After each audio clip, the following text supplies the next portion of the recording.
makakapagpahinga na rin ang babaeng walang pahinga kasi 'di ba nag-live kami kanina and then nakakain na rin ako. So maghilamos muna tayo. Available na ulit yung ating glass skin, limited stock lang po ito. And then pagka dumating to sa inyo, medyo white lang po, light pink yung darating sa inyo kasi naubusan tayo ng bottle na ganito. But same pa rin naman siya, medyo nag-light lang po yung bottle and parehas lang din yan na nakakaganda ng skin. So tomorrow, family day na naman tayo mga madam. Then mag-impake ako dahil marami kami gagawin sa Monday. Maaga ata kami aalis sa Tuesday kasi agad yung flight namin. Dapat kasi meron din talaga akong golf ng Tuesday pero buti na lang wala. Kaya sabi ko, yung binook namin ni Papa Pina pa Korea, Tuesday na agad.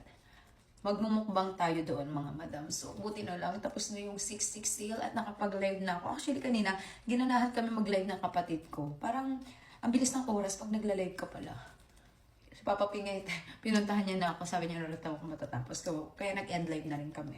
Maganda to guys. Pati yung mga kasingit-singitan ng ilong nyo, matatanggal talaga yung dumi. At kung may mga tiny bumps kayo, gusto nyo mawala or matuyo agad yung pimples nyo, pwede to sa mga padede mamis at saka sa mga buntis. Talagang banat effect, glass skin finish yung atake nito. Tsaka ang lamig niya, para ko na rin talaga naka-ice after nyo netong maghilamos. Like, tignan nyo naman yan. Ang ganda, lakas maka-brightening. Itong glass skin na to, nakaka-improve talaga siya ng skin elasticity. Tignan nyo naman yan, be. Kaya lagi tayong fresh. Kasi bukod sa maganda talaga yung mga aking skincare, maganda rin po yung ating supplement na pure collagen na malapit na naman mag-sold out at yung Glutafit natin. Diba? Matutulog ng fresh, gigising ng fresh. Sino ka dyan? Kala mo hindi napagod buong araw. So, anyway, good night.